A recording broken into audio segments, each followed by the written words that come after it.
Perovskite synthesis process is very easy, and perovskites have ability to use with other organic and inorganic compounds and form a very effective compound regarding optoelectronic devices and photovoltaic application. So that's why I choose perovskite material. Here's the outline of my presentations that I will present throughout my presentation.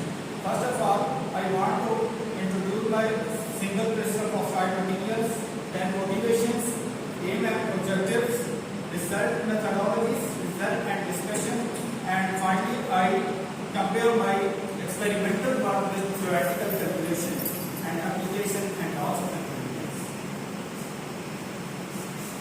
First, we introduce what is single crystal perovskites. Single crystal perovskite is a simple single continuous crystal status, have no grain bonding. It is very effective for charge carrier mobility, e.g. electron and hole. So that's why I choose single crystal perovskite material. Basically, the purpose of my research application of photovoltaic application. So this single crystal is very important and significant for this. So I choose single crystal perovskite.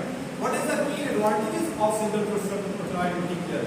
In single crystal perovskite, the charge carrier electron and holes move very freely and fast as compared to polycrystalline materials, and single crystal absorb maximum UV light as compared to polycrystalline material because single crystal perovskite material have less grain boundaries, and we can easily change the external. We can put or apply external influence on single crystal